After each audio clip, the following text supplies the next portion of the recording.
करोगी तो मैं कथा बंद कर दूंगा, और एक बार कथा बंद कर दूंगा तो जीवन में कभी यह कथा दोबारा तुम्हें सुनाऊंगा नहीं। दूसरी बात यह है, यह कथा यदि कोई जीव सुन लिया वो अमर हो जाएगा, प्रकृति के नियमों में छेड़ हो जाएगा, नियम प्रभावित होगा। मृत्यु लोक है, यहाँ जो जन्मा है उसे मरना होता है। तो पहले इस स्थान पर तुम कथा सुनने जा रही हो देवी, स्वतः मेरे त्रिशूल के साथ स्थान का परिभ्रमण करके देखो कोई जीव तो यहाँ नहीं, यदि हो तो हटा दो। मैया ने निरीक्षण किया, एक शुक के घोंसले में एक अंडा। मैया ने सोचा अंडा है,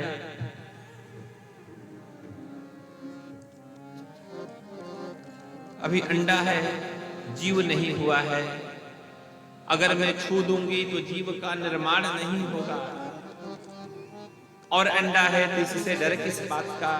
मैया ने छोड़ दिया। अरे बाप हो बाप, ठीक वाले और बात कहा गया। प्रेम से बोले आनंद कंद भगवान के। अलाउंस कर पाना संभव नहीं है।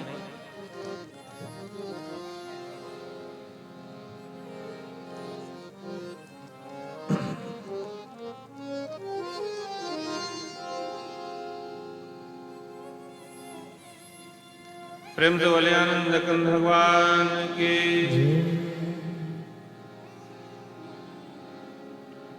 जीव पड़ा नहीं है इसमें तो इससे डर किस बात का। कथा सुनने लगी, मैया हुंकार लगाने लगी। एकादश स्कंध की कथा चल रही थी। नारद वासुदेव संवाद के मध्य गंभीर विषयों के प्रतिपादन प्रारंभ हुए तो मैया को नींद आ गई। कथा में वैसे नींद बड़ी गजब की आती है। मैया को नींद आने लगी।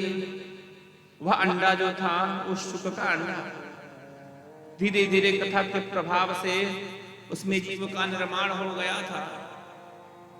वह कथा श्रवण कर रहा था। तोते की विशेषता होती है, जैसा सुनता वैसा बोलता। उस तोते को इस बात का ज्ञान था पहले से कि यह शर्त हुआ है कि हुंकार बंद होगी, कथा बंद हो जाएगी। मैया अपनी हुंकारों में लड़खड़ाहट। बोले बाबा आंख बंद कर समाधिस्थ हो कथा सुना रहे थे, तोते ने हुंकार भरनी शुरू कर दी। कथा संपन्न होने के बाद भोले बाबा ने प्रेम से जयकार लगाई, बाल कृष्ण लाल की। मैया ने हड़बड़ाहट में जयकार लगाई। कहा प्रभु तो फिर क्या हुआ? वासुदेव जी से नारद जी ने क्या कहा? प्रभु ने कहा देवी कहाँ थी? कहा प्रभु क्षमा करिएगा, ना जाने इस कथा में इतनी डूब कब गई मैं कि थोड़ी नींद आ गई, आंख लग गई। प्रभु ने कहा आंख लग गई देवी, बात समझ में आती है, लेकिन आंख तुम्हारी लग गई तो हुंकार कौन भर रहा था? आंख लगने पर हुंकार बंद हो जाती, और हुंकार बंद होते ही मैं कथा बंद कर देता तो हुंकार लगा कौन रहा था? चिंता भई, तुरंत त्रिशूल को आदेश कर दिया। सुख घबराया कि वह विनाशकारी प्रलयनकारी भोलेनाथ महाकाल के उस त्रिशूल से कौन बच सकता है? भाग खड़ा हुआ। उस जीव के पीछे त्रिशूल साक्षात भोले बाबा, माता पार्वती, पूरा शिव परिकर। ठाव कहीं दिखाई नहीं दे रहा था। संयोग बस दैवी की योजना। वेद व्यास जी की धर्म पत्नी जब माया ले रही थी, मुख के माध्यम से गर्भ में प्रवेश कर गया उस वह शुक। त्रिशूल आके मुख पर रुक गया। वेद व्यास जी से भोले बाबा ने कहा, हे महात्मा शिरोमणि, आपके धर्मपत्नी के गर्भ में मेरा अजात शत्रु प्रविष्ट हो गया है, उसे आप निकलवा दें ताकि मैं उसका वध कर सकूं। व्यास जी ने कहा ऐसा क्या शत्रुता उसने आपसे करी? वह छोटा सा जीव। कहा उसने मेरे वहां चोरी करी है। कहा प्रभु अरे किसकी मत मारी गई है जो आपके वहां चोरी करने जाएगा? मिलेगा क्या बेचारे? कानों में बिच्छुओं का कुंडल पहनते हैं, गले में सर्पों का हार पहनते हैं, वस्त्र का भी हिसाब किताब नहीं, मृग चर्म लपेटते हैं। और कोई क्रीम पाउडर भी नहीं मिलेगा प्रभु, भस्म ही लगा के घूमते रहते, जो जाएगा डर ना जाएगा। अरे इस धरा पर कौन जन्मा है जो आपके यहाँ चोरी करने पहुंच जाएगा। पहले तो सामर्थ्य नहीं और दूसरे सामर्थ्य जुटा के अगर पहुंच भी गया तो पाएगा क्या। का इसने मेरी अमर कथा की चोरी करी है। व्यास जी ने कहा मुझे पूरा वृत्तांत बताएं। पूरा वृत्तांत जब प्रभु ने बताया तो कहा महाराज दोनों बात तो आप ही कह रहे हैं। अमर कथा की चोरी करी है, अमर कथा सुन ली है, तो जो अमर कथा सुन लेता है मरता नहीं। आप कह रहे हैं कि उसने अमर कथा चोरी से सुन ली है, फिर कह रहे हैं उसे मैं मारूंगा। अरे जब सुन ही ली तो आप मारेंगे कैसे।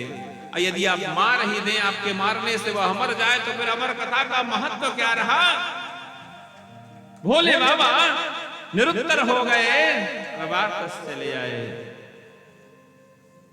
समयानुसार, क्योंकि जन्म गर्भ में आने से पहले ही उसे दिव्य उस भागवती वार्ता का बोध था। क्या बोध था जिया, भागवत हमें क्या सिखाता बताए ना। यह जीना और मरना दोनों सिखाता है। उस सुख को पहले से ही पता था कि जीना कैसे है और मरना कैसे है। जीने और मरने का ज्ञान था उसे। 12 वर्ष गर्भ में रहा। वेद व्यास जी निवेदन करते रहे, बार बार कहे मैं जानता हूं उस मायापति की बलवती माया छोड़ेगी नहीं, अतः मैं जहां हूं वहीं ठीक हूं। कहा तो क्या उपाय करो।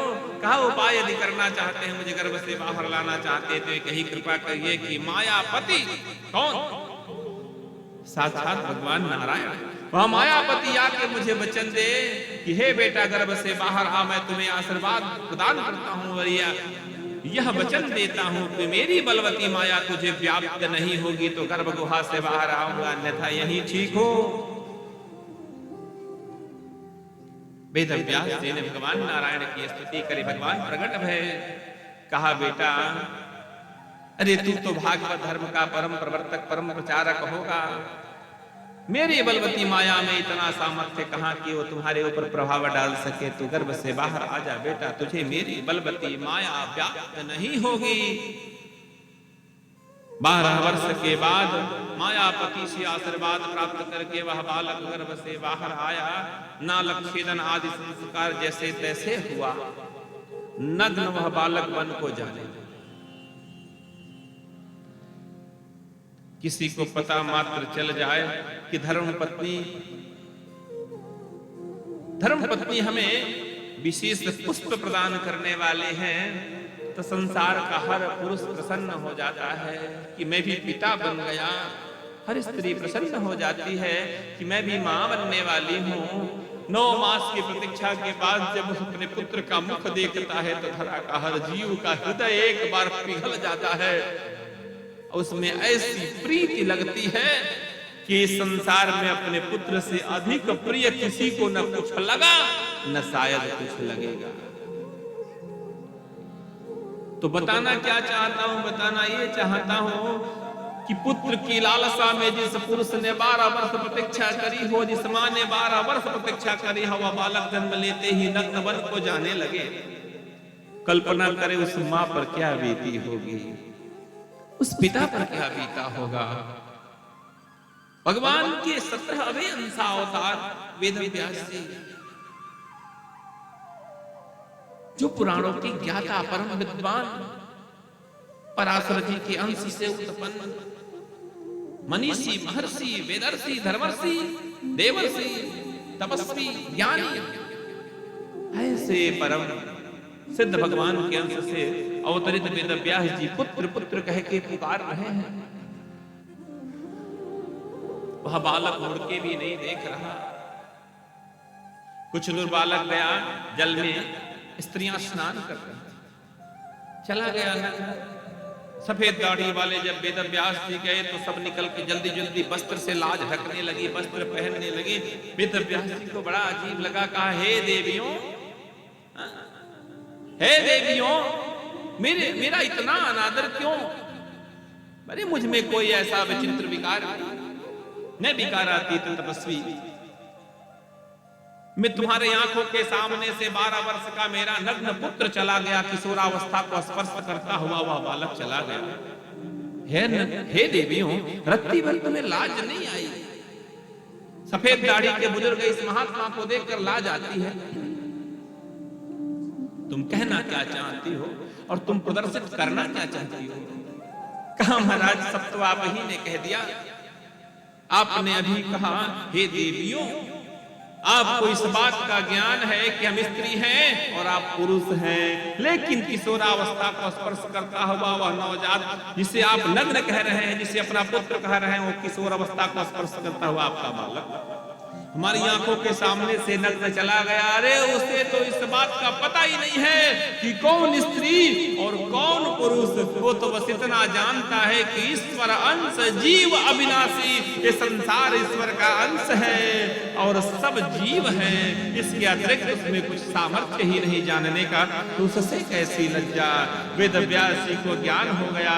अरे जिसमें स्त्री पुरुष का ज्ञान नहीं, माता पिता का बोध नहीं, ना तो से दूर अवधूत उसे मैं पुत्र पुत्र कहां पुकार रहा हूं। और शायद आज मैं माया के बंधन में न बंधा होता तो मुझे आज ये जड़ वृक्ष प्रत्युत्तर न देते। व्यक्ति जब जब माया में बंधता है, जब जब माया में बंधता है, तो इस तरह की गलतियां होती हैं। कहा महाराज, इसको हम जमीनी पटल पर कैसे अनुभव करें? तो कहा जमीनी पटल पर अनुभव करेंगे ऐसे कि जब जब आप भावुक होते हैं, जब जब आप क्रोध में आते हैं, क्रोध की अवस्था और भावुकता की अवस्था तो माया की एक विशेष अवस्था मानी जाती है।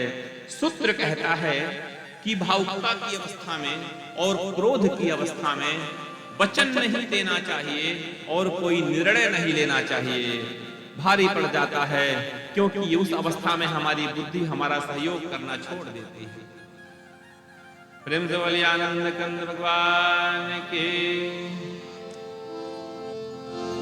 मायापुर नगारी